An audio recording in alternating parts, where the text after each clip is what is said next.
آج سب سے پہلے جو ہم نے الفاظ پڑھنے کی کوشش کرنی ہے وہ ہے حروف صفیریہ. کیا کہتے ہیں؟ حروف صفیریہ. یہ 3 حروف ہیں اور صفیریہ ایسے الفاظ جن سے سیٹی نکلتی ہے. جن سے کیا نکلتی ہے؟ سیٹی نکلتی ہے. اگر ان کی سیٹی نہیں نکلے گی تو لفظ غلط ہو جائے گا. پھر اس کے ساتھ ایک لفظ ہے جس کو ان حروف میں شامل انہوں نے نہیں کیا لیکن ہم بے خیالی میں اس کو شامل کر دیتے ہیں، لہذا اس کا بھی ہم نے خیال کرنا ہے، احتیاط کرنی ہے. اگر یہ ہم کر لیں گے تو پھر ہمارے اوپر وہ نعمتیں رحمتیں ساری کی ساری اللہ رب العزت کی طرف سے آنا شروع ہو جائیں گی. تو سب سے پہلا جو لفظ ہے وہ ہے سین کا. میں نے بتایا تھا کہ جب بھی کسی لفظ کو پریکٹس کریں تو حمزہ زبر، حمزہ زیر اور حمزہ پیش کے ساتھ جو ہے کوئی بھی لفظ پریکٹس کریں تو اس کے معنی اور اس کی آواز، اس کی ادائیگی ٹھیک ہوگی تو معنی سمجھ میں آ جائیں گے. اگر ادائیگی ٹھیک نہیں ہوگی تو معنی سمجھ نہیں آئیں گے. اب الف زبر سین، اس اس اس، تو یہ سیٹی آپ کی چل رہی ہے. اور پھر الف زیر سین اس، الف پیش سین اس. دوسرا لفظ ہے، چونکہ وقت شارٹ ہے میں تھوڑی پریکٹس کم کروں گا. اچھا، اب سین اور صاد کے اندر پھر اسی طرح ان تینوں الفاظ کو ہم چلیں گے. سین اور صاد میں سیٹی کا فرق اور پڑھنے کے فرق میں صرف یہ ہے کہ سین میں منہ بھرے گا نہیں اور صاد جو ہے وہ منہ بھر کے ادا ہوگا، چونکہ یہ موٹے الفاظ میں شامل ہے. صاد ایک اور فیملی میں بھی شامل ہے، ٹھیک ہے، فیملی مین گروپ، جن میں موٹے الفاظ جن کو حروف مستعلیہ کہتے ہیں، جو آج ہم نے صبح کی کلاس پڑھی ہے اس میں نے بتایا تھا. تو اب اس میں اور اس میں فرق صرف یہ ہوگا کہ یہاں لفظ منہ بھرے گا نہیں اور یہاں منہ بھرے گا. الف زبر سین اس، الف زبر صاد. اب سین سے ڈفرنٹ اگر کر گئے تو معنی ٹھیک ہو جائے گا، اگر سین سے ڈفرنٹ نہیں کیا تو معنی خراب ہو جائے گا. مثال کے طور پر لفظ حسین اور لفظ یہ بھی حسین ہی ہے، ٹھیک ہے. اس سے مراد سب سے پہلے تو نام نامی امام علی مقام علیہ السلام کا ہے، ٹھیک ہے، اور مطلب اور ویسے بھی ان جیسا کوئی نہیں ہے، لفظ میں بھی ان جیسا کوئی نہیں ہے. اچھا، یہ لفظ حسان، ہا صاد نون، قلعے کو کہتے ہیں، ٹھیک ہے. ایسا شخص جو کسی قلعے کے اندر ہو، حفاظت میں ہو، اس کا یہ معنی ہے. اب یہ آپ بتا رہے ہیں لکھے بغیر، آپ نے لکھے بغیر بتانا ہے. تو اگر مولا حسین کہنا ہے تو وہ سین جو ہے وہ نرمی سے ادا ہوگی. اب حسین والے نرم نہیں ہو تو پھر معاملہ خراب ہو جائے گا. اگر آپ حسین والے ہیں تو پھر نرم ہونے چاہیے. اب یہ صاد ہے، منہ بھرے گا. اب دیکھیے اللہ کتنا پیارا ہے، پیاروں کے نام میں بھی اس نے آسانیاں رکھی ہیں. پیاروں کے نام پہ بھی آسانیاں ہیں، صاد نہیں شامل کیا چونکہ صاد تھوڑا سا مشکل ہے. منہ بھرے گا. تو یہ حسین ہے اور یہ حسین ہے. الف زبر سین اس، الف زبر صاد اس. اب آپ کا منہ بھر جائے گا تو یہ ڈفرنس ہوگا. اچھا، اس کے بعد ہے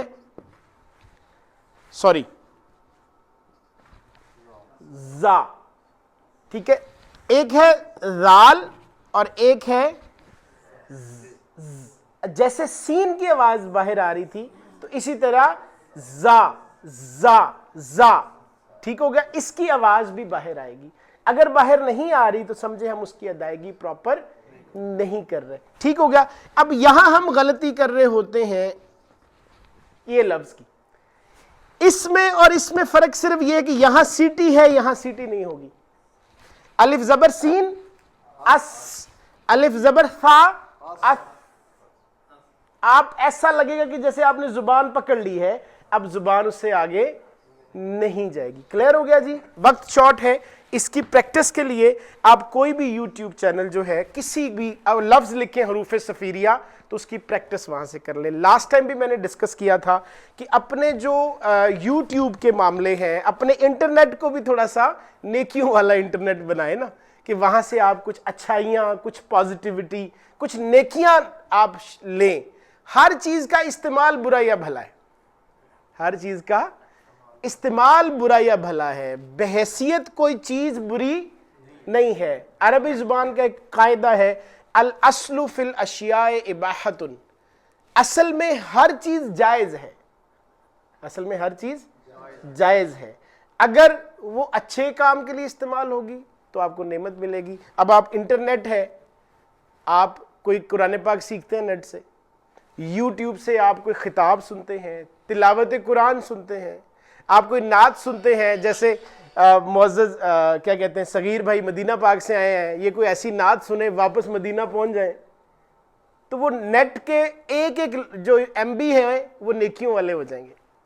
ٹھیک ہے, ہاں اسی دوران پھر جو آج کل باقی دوسری چیزیں دیکھی جا رہی ہیں, نیٹ وہی ہے لیکن اس کا استعمال کیا ہو جائے گا, غلط ہو جائے گا. اگر ہم اس طرح کا اسلام سمجھیں جو اوریجنل ہے تو آپ بڑے ریلیکس ہو جائیں گے کہ چیزوں کا استعمال غلط یا ٹھیک ہوگا, بحیثیت کوئی چیز خراب نہیں ہوگی. اب ہم ہیں اس کا استعمال کرنے والے, ہم نے اس کو اچھا استعمال کرنا ہے یا برا استعمال کرنا. تو انٹرنیٹ کو پازیٹیولی یوز کریں. اچھا جی, دوسرا جو موضوع ہم نے لاسٹ ٹائم سٹارٹ کیا تھا, اختلاف اور مخالفت. پچھلی دفعہ میں نے کہا تھا کہ اگر آپ کی رائے سے کسی اور کی رائے مختلف ہے تو وہ مخالفت نہیں ہو سکتی, وہ مخالفت نہیں ہو سکتی. اختلاف, آقا علیہ الصلوۃ والسلام نے فرمایا کہ میری امت میں اختلاف رحمت ہے.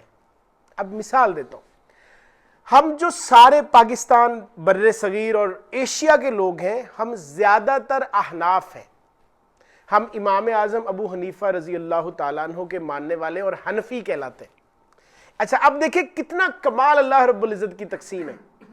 ہم لوگ ہیں ایگریکلچرل لینڈ والے, زراعت ملتی ہے, زراعت کی بہت ساری سبزیاں, فروٹ, ہر چیز ملتی ہے, گندم ملتی ہے. تو امام اعظم کا فتویٰ ہے کہ سمندر کے اندر سے صرف مچھلی, اور ایسی مچھلی جو دوسری مچھلیوں کو کھاتی نہ ہو, عام چھوٹی مچھلی, گوشت خور مچھلی نہیں, شارک نہیں ہم کھا سکتے, صرف وہ جائز ہے. ٹھیک, جبکہ امام شافعی علیہ رحمہ کی طرف جائیں تو امام شافعی علیہ رحمہ کا فرمان ہے کہ سمندر سے ملنے والی ہر ذی روح وہ جائز ہے, صرف اور صرف وہ درندے جیسے مگرمچھ ہے, ٹھیک ہے, یا کچھ خاص قسم کی مچھلی ہے وہ جائز نہیں ہے, باقی سب کھایا جا سکتا ہے. اب اختلاف ہے, اب ان کے ماننے والے آئی لینڈز میں رہتے ہیں, چاروں طرف سمندر ہے, ایگریکلچر بہت تھوڑا سا ہے یا ہے ہی نہیں, ٹھیک ہے, لہذا ان کو جو ملتا ہے سمندر سے وہ کھاتے ہیں. ہمیں صرف مچھلی ہے تو ہمارا مچھلی کے بغیر کیا ہو رہا ہے, گزارا ہو رہا ہے. تو یہ اختلاف رحمت بن رہا ہے, یہ اختلاف کیا بن رہا ہے, رحمت بن رہا ہے. اب دیکھیں ہم سب بیٹھے ہیں, ہم سب کے چہرے مختلف ہیں, یہ اختلاف ہے, ہم سب کے چہرے مختلف ہیں. اچھا اسلام نے ہمیں مسلک مختلف رکھنے کی اجازت دی ہے, یہ بھی اختلاف ہے, لیکن ان دونوں چیزوں میں مخالفت نہیں ہے. مخالفت کہاں آئے گی, جہاں کوئی کہے گا کہ رسول اکرم صلی اللہ علیہ وآلہ وسلم کو آپ اتنا بڑھائیں چڑھائیں, نہیں, وہاں مخالفت شروع ہے. ہم کہتے ہیں نہیں, ہم تو بڑھا سکتے نہیں ہیں, وہ تو آلریڈی اللہ نے ان کو محمد بنایا ہے صلی اللہ علیہ وسلم, تعریف کیے ہوئے ہو نہیں رہی, وہ اللہ نے تعریف کر دی, وہ تو سب سے اعلیٰ اللہ کے بعد. وہاں پھر ہماری مخالفت ہو سکتی ہے, لیکن وہاں بھی آقا علیہ الصلوۃ والسلام نے تہذیب سکھائی ہے. اب تہذیب کیا ہے, اختلاف, مخالفت کہاں بنتی ہے؟ اختلاف میں آج ہی ڈاکٹر حسین صاحب کا کلپ سن رہا تھا, آپ سب سے شیئر کرتا ہوں. فرمایا کہ اپنے بچے کو دوسرے بچوں کے سامنے نہ ڈانٹے,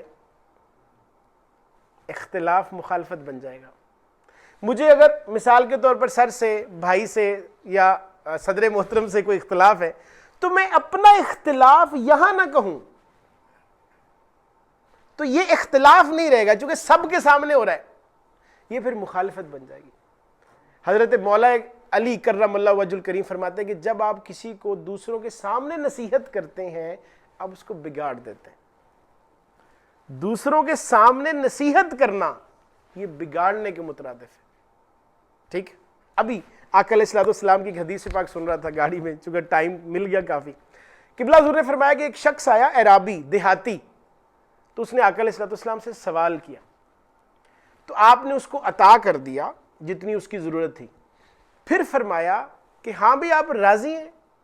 تو وہ تھوڑا سا ابھی ادب لحاظ نہیں تھا، تو بڑا منہ کھول کے بولا نہیں ابھی راضی نہیں ہوا۔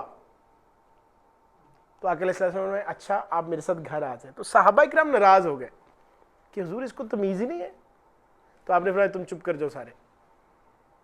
گھر گئے، اسے اور نوازا اور عطا کیا۔ لجپال آقا ہے نا، ہمیں تو کوئی تھوڑا سا اختلاف کرے ہم کہتے چلو پھر ابھی رکھ دے بھائی۔ ہم ان کے امتی ہیں جو اختلاف کرنے والے کو بھی گھر لے جاتے ہیں، اسے اور جھولی بھر کے دیتے ہیں۔ دے دیا۔ اگلی بات بڑی خوبصورت ہے، فرمایا ہاں جی اب راضی ہو؟ اس نے کہا جی اب میں راضی ہوں۔ اب اگلا جملہ سنے دھیان سے، آقا علیہ السلام نے فرمایا یہی جملہ ان صحابہ کے سامنے جا کے کہو تاکہ ان کا جو تمہارے بارے میں نظریہ ہے وہ بدل سکے۔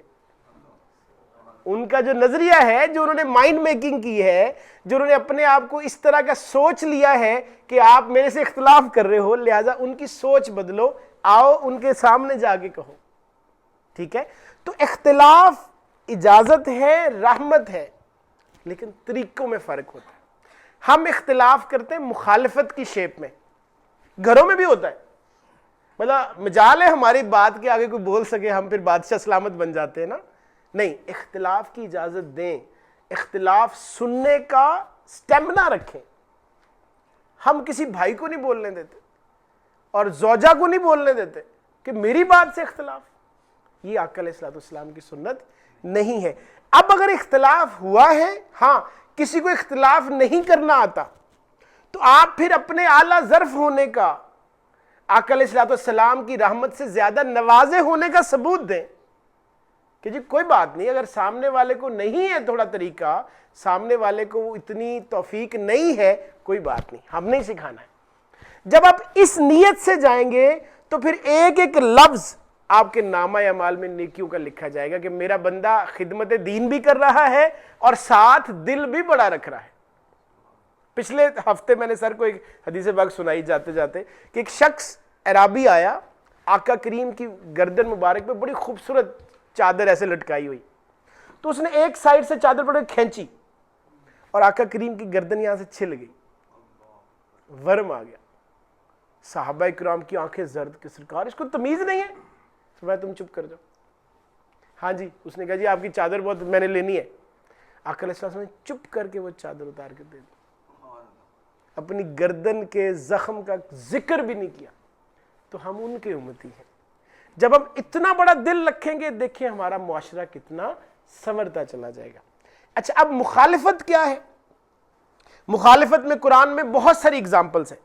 سب سے بڑی اگزامپل وہاں اگر آپ کوئی قرآن اٹھا لیں اس لفظ میں پہنچے گے تو وہ لفظ بھی موٹا کر کے لکھا ہوا ہے۔ اللہ رب العزت نے موسیٰ علیہ السلام کو فرعون کی طرف بھیجا اور بھیجتے ساتھ نصیحت کرتے کہ موسیٰ نرمی سے بات کرنا۔ آگے بندہ کون ہے؟ جو خدائی کا دعوے دار ہے، جو حضرت موسیٰ علیہ السلام کو نہیں مانتا، صرف موسیٰ علیہ السلام کا دشمن نہیں، اللہ کا بھی دشمن ہے، اس سے بھی نرمی سے بات کرنے کا حکم ہے۔ تو مطلب آپ کا غصہ، آپ کا اتنا بڑا جاہ و جلال اپنوں کے لیے تو نہیں ہے، یہ تو اللہ نے اسلام دشمنوں کے لیے دیا ہے، یہ تو اللہ نے اسلام دشمنوں کے لیے دیا ہے۔ ہماری امت میں اس وقت مسئلے ہی یہ ہیں، جو کام دشمنوں کے ساتھ کرنا تھا وہ ہم اپنوں کے ساتھ کر رہے ہیں، جو کام اپنوں کے ساتھ کرنا تھا وہ ہم دشمنوں کے ساتھ کر رہے ہیں۔ آپ کا ملک پورا بند ہوا پڑا ہے، دشمن راضی ہونے والے ہیں، پتہ نہیں ہوں گے کہ نہیں ہوں گے، 70-72 سال سے ہم راضی کر رہے ہیں، اپنے ذلیل ہو رہے ہیں۔ ٹھیک، ہم نے اپنوں کے ساتھ محبت بانٹنی تھی، اور اپنے شروع ہوتے ہیں گھر سے، وہاں مخالفتیں پالتے ہیں، بھائی بھائی کی آواز برداشت نہیں ہو رہی ہوتی، وہاں محبت ہے ہی نہیں. اب کلیہ دے رہا ہوں پلیز. اگر آپ نے رشتے بچانے ہیں تو پھر عقل سے انا سے سوچنا بند کر دے, رشتے بچ جائیں گے. ٹھیک ہے, لہذا جہاں رشتے ہوں, جہاں آپ کا خونی رشتہ ہے, تحریکی رشتہ ہے, اسلامی مسلمانوں کا رشتہ ہے, مسجد میں نمازی ہونے کا رشتہ ہے, وہاں تھوڑا سا دل سے سوچنا شروع کریں, رشتہ بچ جائے گا. اور جہاں آپ نے جنگ جیتنی ہے, ٹھیک ہے, وہاں رشتہ نہیں رہے گا, جنگ جیت جائیں گے. بھائی بھائی سے لڑائی ہوئی, یہ حق میرا ہے, وہ کہتا حق میرا ہے, جنگ ہو گئی, وکیل آ گئے, جج پڑ گیا, ایک بھائی جیت گیا. اب وہ جنگ بھائی جیت گیا, کیا رشتہ ملا اس کو؟ رشتہ ہمیشہ کے لیے ختم ہو جاتا ہے, رشتہ ہمیشہ کے لیے ختم ہو جاتا ہے. تو مخالفت, اس کے بھی بہت سارے طریقے ہیں, اس کے بھی بہت سارے طریقے ہیں. سب سے پہلے آداب مخالفت یہ ہے کہ مخالفت انڈور ہوتی ہے. مخالفت جس کا مسئلہ ہے اس کے ساتھ بات ہوتی ہے کہ جی مجھے آپ سے یہ ایشو ہے.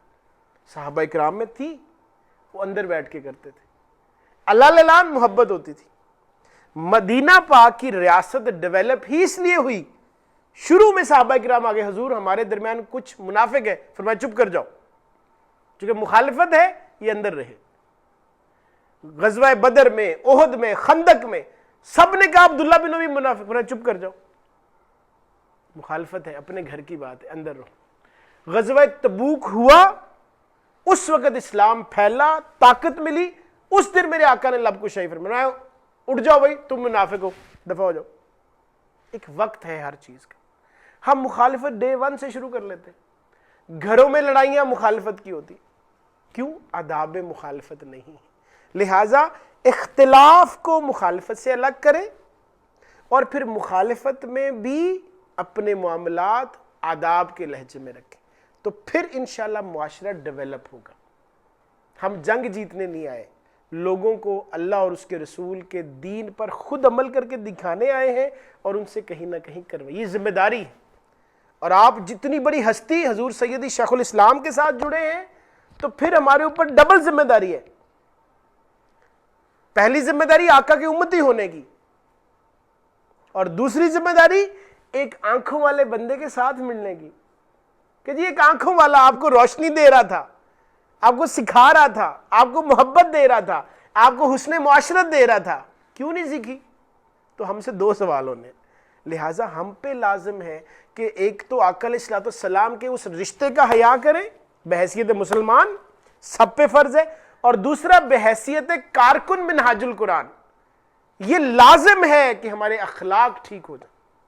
ہر جگہ اختلاف میں کیا ہو رہا ہے؟ دین کی خدمت کم ہو رہی ہے, اپنے جھگڑے زیادہ ہو رہے ہیں, گھر نہیں سمجھ رہا. تو لہٰذا اختلاف اور مخالفت کی یہ بات سمجھنی ہے. تیسری بات, ابھی حج آ رہا ہے, تو حج کے حوالے سے 2 گزارشات, ایک میں نے صبح عرض کی تھی وہ آپ کے ساتھ عرض کر دیتا ہوں, دوسری انشاءاللہ اسی کے ساتھ اٹیچ کر دیتا ہوں, اور یہ آخری ہے, پھر انشاءاللہ ہم چھٹی لے لیں گے. حج کا لفظی معنی کیا ہے, اور ایک سوال دے رہا ہوں, اس کا جواب 5 منٹ بعد آپ سے لینا ہے. چلو جزاک اللہ. سوال یہ ہے کہ حج فرض ہوا ہے 9 ہجری میں. کب فرض ہوا ہے؟ 9 ہجری میں. کبھی سوچا ہے, اور اگر سوچا ہے تو اچھی بات ہے, کہ میرے آقا پہلی دفعہ جب حج فرض ہوا ہے تو آقا کریم خود حج کرنے کیوں نہیں گئے؟ میرے آقا نے پہلی دفعہ حج فرض ہوا, آپ خود تشریف نہیں لے گئے. آپ نے حضرت ابوبکر صدیق کو بلایا اور فرمایا کچھ مسلمان تیار ہو جائیں. تقریباً 300 مسلمان تیار ہوئے. آقا علیہ الصلوۃ والسلام نے حضرت ابوبکر صدیق رضی اللہ تعالیٰ عنہ کو امیر حج بنایا. آپ نے فرمایا آپ ان کو لے جائیں. وہ گئے, جا کے حج کر کے واپس تشریف لائے. اگلا سال پھر آقا کریم صلی اللہ علیہ وسلم نے حج ادا فرمایا. کبھی ہم سوچتے ہیں کہ جی پہلی دفعہ حج کیوں نہیں کیا؟ ٹھیک ہے, اس طرح کی کوشچننگ, اس طرح کی ریسرچ کرنا شروع کریں, پھر وہ دریچے کھلیں گے جن پہ ہم سوچتے ہی نہیں ہیں. کیوں لگانا شروع کریں, کیوں سے ریسرچ نکلے گی. ریسرچ کریں گے تو دل میں ٹھنڈک پڑے گی کہ میرے آقا صلی اللہ علیہ وسلم صرف مذہبی رہنما نہیں ہے, وہ ملٹی ڈائمینشنل لیڈر ہے. وہ ایسپیکٹ کو کور کرتے ہیں جو ہم سوچ بھی نہیں سکتے. اب یہ سوال میں دیا جا رہا ہوں, پہلا حصہ مکمل کرتا ہوں پھر اس سوال پر آئیں گے تاکہ تب تک آپ سوچ لیں تھوڑا. اچھا جی, حج کا جو لفظی مطلب ہے اس کا معنی ہے ارادہ کرنا. لفظی مطلب کیا ہے؟ ارادہ کرنا. اصطلاحی معنی ہے کہ آپ اپنے گھر سے اللہ کے گھر کی زیارت کا ارادہ کر کے چلتے ہیں اور وہاں کچھ مناسک ہیں وہ ادا کر کے واپس آتے ہیں. اس کو حج کہتے ہیں. حج بیسیکلی 5 دن کا ایک پلان ہے پورا. 8 ذی الحج سے شروع ہوتا ہے اور 12 ذی الحج کو ختم ہوتا ہے. ٹھیک ہو گیا؟ 8 ذی الحج کو منا سے آپ نے اٹھنا ہے, آپ نے طواف کرنا ہے اور اس کے بعد آپ نے واپس منا اپنے کیمپ میں چلے جانا ہے. 9 ذی الحج کو آپ نے آ کے جو ہے وہ کیا کہتے ہیں خطبہ سننا ہے. یہ حج کا سب سے بنیادی رکن ہے. ٹھیک ہے, مسجد نمرہ میں. اور یہ مسجد ایسی ہے جو پورے سال میں ایک ہی دفعہ کھلتی ہے. پورا سال صرف 2 نمازیں ہوتی ہیں. پورا سال صرف 2 نمازیں ہوتی ہیں, ظہر اور عصر کی, اور ساتھ خطبہ ہوتا ہے, پھر یہ بند ہو جاتی ہے. آپ عمرے کر کے سر ابھی تشریف لائیں, ہمیں وہ لے کے جاتے ہیں لیکن مسجد میں ہم نہیں جاتے. وہ کہتے ہیں نہیں جی ابھی اجازت نہیں ہے, مسجد بند ہے, باہر ہی آپ سائڈوں پہ کہیں میدان عرفات میں کہیں بھی نوافل پڑھتے ہیں. پھر میدان عرفات میں آپ کیا کہتے ہیں ظہرین پڑھتے ہیں. لہٰذا ظہرین کی وجہ سے اگر ہم اختلاف کرتے ہیں تو چھوڑ دیں, کیونکہ ایک دن تو ہمارے پورے اسلامی ارکان میں اتنا بڑا دن اور مالک 2 نمازیں اکٹھی کروا رہا ہے. تو اگر کوئی فرقہ ظہرین پڑھتا ہے تو ان پہ اعتراض چھوڑ دیں. یہ بلا وجہ کی ہم نے اپنی ٹینشنیں سر پہ ڈالی ہوئی ہیں, وہ ان کا معاملہ اللہ کے ساتھ ہے, آپ اپنی ظہر اثر پڑھتے رہیں. اس کے بعد نماز مغرب تک وہاں رکنا ہے. اذان ہو گئی, اذان ہونے کے بعد نماز مغرب پڑھے بغیر آپ نے مزدلفہ جانا ہے. عرفات سے کہاں جانا ہے؟ مزدلفہ جانا ہے. ساری زندگی نماز اذان مغرب ہوئی فوراً نماز پڑھتے ہیں. مالک آج کیوں نہیں؟ فرمایا یہی تو سکھانا ہے کہ میرا حکم پہلے ہے. آج مغرب ادا نہیں ہوگی, اب مزدلفہ جاؤ. مالک کیوں؟ فرمایا یہی سکھا رہا ہوں, میرا حکم پہلے ہے, نماز بعد میں ہے, چلو مزدلفہ. اب کوئی 12 بجے پہنچے, چونکہ بعض لوگ سنت پہ عمل کرتے ہیں تو وہ پیدل چلے جاتے. آقا کریم صلی اللہ علیہ وسلم پیدل تشریف لے گئے تھے. کوئی 12 بجے پہنچے, کوئی گاڑیوں پہ بیٹھ کے 9 بجے پہنچ جائے, تو جیسے ہی مزدلفہ پہنچیں گے تو وہاں مغربین ہوگی, وہاں مغرب اور عشاء اکٹھی ادا ہوگی. ٹھیک ہے, پھر وہاں پہ آپ 9 ذی الحج کی پوری رات وہاں اوپن ایئر آپ سپینڈ کرتے ہیں. بعض لوگ نہیں سوتے, آقا علیہ الصلوۃ والسلام نے اس رات کو بڑا اہم قرار دیا. 10 ذی الحج کو پھر واپس منا آتے ہیں, قربانی کرتے ہیں, پھر طواف کرنے کے لیے مکہ آتے ہیں اور واپس جا کے پھر شیطان کو کنکریاں مارتے ہیں. ٹھیک ہے, تو اس کے بعد پھر اگلے 2 دن منا میں رہنا ہے, دونوں دن کنکریاں ہی مارنی ہیں. اگر 12 ذی الحج کو ظہر سے پہلے آپ فارغ نہیں ہوئے تو پھر 13 ذی الحج آپ کے اوپر آ جاتا ہے کہ آپ پھر 13 ذی الحج بھی رکیں, اور یہ آپشنل ہوتا ہے, اور 13 ذی الحج کو پھر کنکریاں ماریں اور پھر آپ کا حج کمپلیٹ ہوگا. اب یہ ساری ایکٹیویٹی ہے, اس کے اندر اللہ رب العزت نے نماز بھی رکھی ہے, اس کے اندر اللہ رب العزت نے زکوٰۃ بھی رکھی ہے, بہت سارا ایکسپنس ہوتا ہے, اس میں جہاد بھی ہے. خاص طور پر جب آپ 9 ذی الحج کو طواف بھی ہے, پھر آپ کا کیا نام لیتے ہیں عرفات کا قیام بھی ہے, عرفات کے قیام سے مزدلفہ بھی ہے, 10 ذی الحج کو آنا ہے, اتنا رش ہے, اس سے بڑا جہاد کوئی نہیں. پھر قربانی بھی کرنی ہے آپ نے. پھر آخری چیز رہ گئی, اچھا بھی اب کوئی شان و شوکت نہیں ہے, انسان کے بال. ٹھیک ہے, سائیکیٹرکس کہتے ہیں کہ جو 70 to 90% جو انسان کی وجاہت ہے وہ بالوں سے ہے. ٹھیک ہے, اب پہلے کپڑے اتروا دیے, 10 ذی الحج کو حلق بھی کرا دیں جی, تاکہ جو تھوڑی بہت عزت تمہارے دماغ میں ہے نا وہ بھی ختم. ٹھیک, حلق کروا دیا, ہاں جی اب آ جائے. تو ساری کی ساری اللہ رب العزت کے حضور عاجزی ہے. حج کیا ہے؟ جھکنا ہے. مالک ہم سارا سال نماز مغرب پڑھتے, پھر میں آج نہیں پڑھنی, میرا حکم ہے. حکم ماننا تو سکھایا. پھر حج کے ایام میں ایسا لگ رہا ہوتا ہے جیسے اللہ یہ ہے ہمارے بالکل ادھر ہے،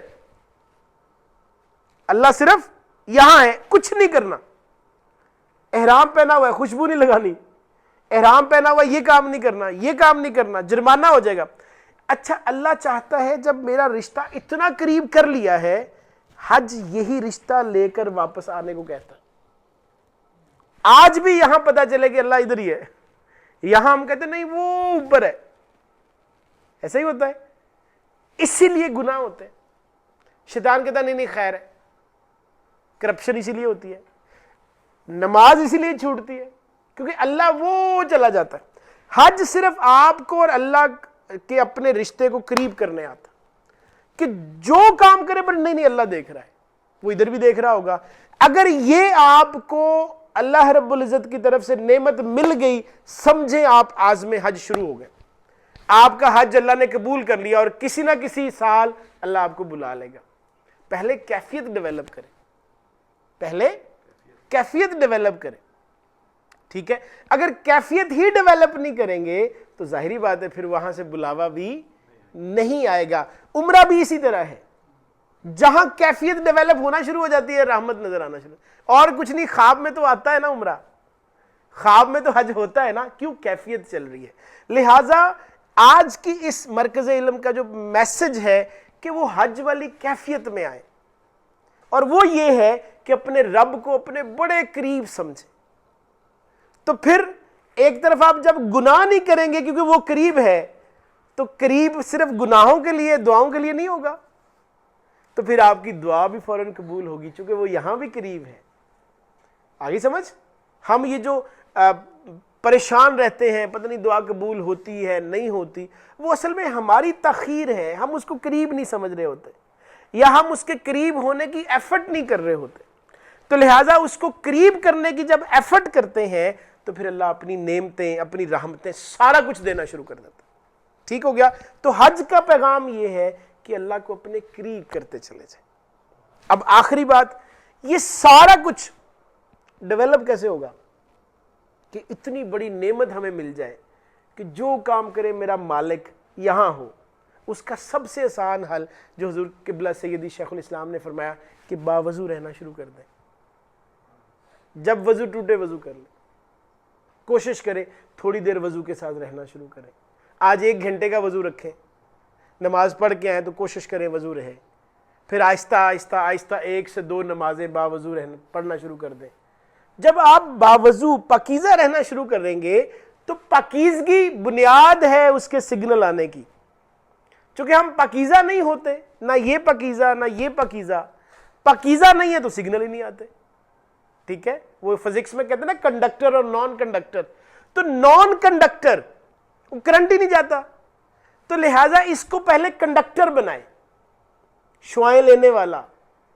جب نان کنڈکٹر ہوگا تو وہ رحمت آئے گی نہیں، وہ رحمت ادھر ادھر ہوگی، لہٰذا کنڈکٹر بنائے کہ جیسے رحمت نظر آئے فوراً ادھر آ جائے، چونکہ یہ کنڈکٹر ہے، کیچ کر لے، ٹھیک ہے؟ جیسے مثال کے طور پر لوگ باہر سے آتے ہیں، آگے کہتے ہیں جی ہماری سم نہیں چل رہی یہاں، کیونکہ اس سم کے سگنل نہیں ہے، اس سم کے سگنل نہیں ہے۔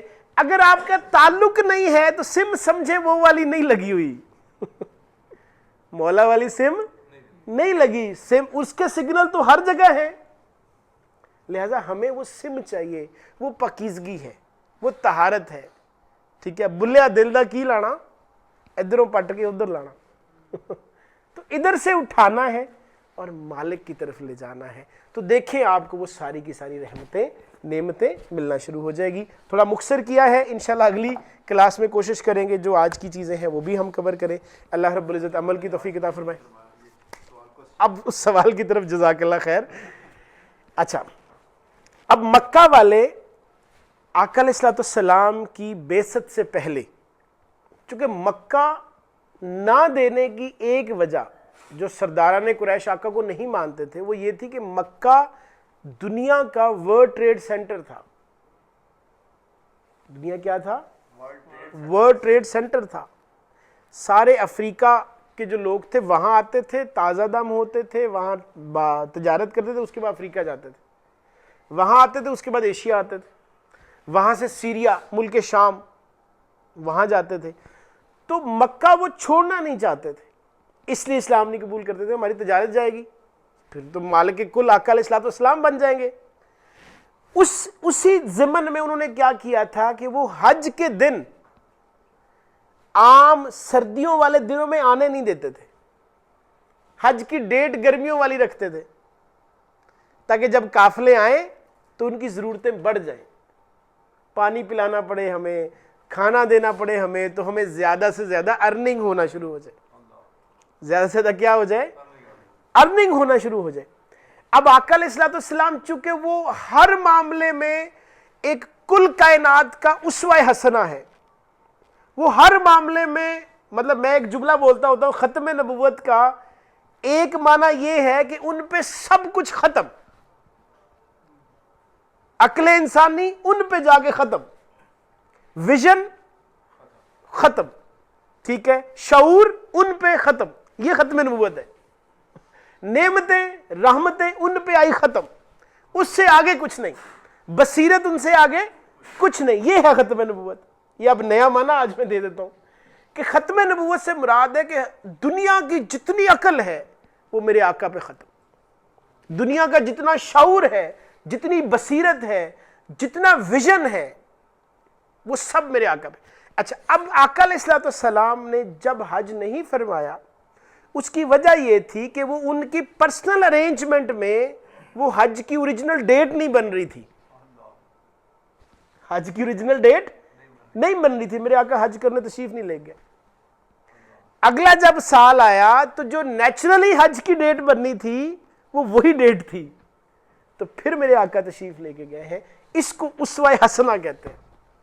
جب آپ سوچیں گے آپ کو اپنے محبوب آقا سے اور پیار ہونا شروع ہو جائے گا کہ کہیں کوئی لوپ ہول نہیں ہے, ہر طرف سے کمال ہے. لَقَدْ كَانَ لَكُمْ فِي رَسُولِ اللَّهِ أُسْوَةٌ حَسَنَةٌ, اس لیے ان کو اسوہ حسنہ فرمایا کہ ان سے اچھا رول ماڈل کوئی نہیں ہے. ہر چیز پہ نظر ہے, ہر چیز کی بصیرت ہے, ہر چیز بالکل ایسے انسانیت کی معراج پہ, اوج پہ ان کے ساتھ ہے. تو چونکہ ڈیٹ کلیئر نہیں تھی ابھی اس کے, اور اوریجنل ڈیٹ میں ٹائم تھا, تو میرے آقا نے حج نہیں ادا فرمایا خود, ٹھیک ہے. اب چونکہ یہ کوئی حکم نہیں تھا, یہ تقویٰ تھا میرے آقا کا, تو جب ڈیٹ ایگزیکٹ ہو گئی اگلے سال, تو پھر میرے آقا علیہ الصلوۃ والسلام حج کرنے تشریف لے گئے. مطلب اتنا احتیاط ہے, اتنے محتاط ہیں. اور دوسری بات, یہاں بڑی لطیف بات کرنے لگا ہوں. آقا علیہ الصلوۃ والسلام مکہ فتح کر چکے ہیں, ٹھیک ہے, چاہتے تو وہ 10-15 دن کا گیپ تھا, مٹا دیتے, تو میرے آقا نے اس کو چھیڑا نہیں. کیوں نہیں چھیڑا؟ کہ بعض چیزیں ایسی ہوتی ہیں جن کو چھیڑنے سے آپ کا معاشرہ تذبذب میں آ جاتا ہے, وہ پورے عربیہ کی عقل کیا کہتے ہیں, عزت خراب ہو جاتی کہ اچھا یہ ایسا کرتے تھے. تو بعض اوقات چھوٹے مقصد کے لیے بڑے مقاصد حل کرنے جاتے تو چھوٹے مقصد کی قربانی دی جاتی ہے. تو میرے آقا نے پورے عرب کی عزت بچائی, بس صرف خود حج نہیں کیا, باقی سارا کچھ اسی طرح چلنے دیا. چاہتے تو بدل دیتے, 1 سال پہلے مکہ فتح ہوا تب بدل دیتے, آقا نے نہیں بدلا. تو بعض چیزوں کے ساتھ چلنا بھی حکمت ہوتی ہے. اب یہاں سے آپ کو حضور سیدی شیخ الاسلام بہت ساری چیزوں کے ساتھ چل رہے ہوں گے, تو یہ وہ حکمت ہے. اسی حکمت کو سمجھیں گے, اوپر جائیں گے آپ کو سمجھ آ جائے گی, خلفائے راشدین کی سمجھ آ جائے گی, خاص طور پر مولا علی کرم اللہ وجہ الکریم کی سمجھ آ جائے گی کہ انہوں نے بہت ساری چیزیں برداشت کی ہیں, برداشت کر کے چلائی ہیں. تو یہ برداشت کر کے چلانا امت کا فائدہ ہوتا ہے, ٹھیک ہوگا. بہت ساری چیزیں ہوتی ہیں جو ذاتی طور پہ خراب ہوتی ہیں, لیکن امت کے لیے اجتماعی طور پر اچھی ہوتی ہیں. تو لہٰذا اجتماعی فائدہ ذاتی اور انفرادی فائدے پہ جب غالب آ جاتا ہے, اس کو انسانیت کہتے ہیں. تو اس لیے پھر میرے آقا علیہ الصلوۃ والسلام نے وہ حج جو ہے وہ 9 ہجری میں نہیں فرمایا, 10 ہجری میں جا کے فرمایا. اللہ رب العزت عمل کی توفیق عطا فرمائے. وما علینا الا البلاغ. اور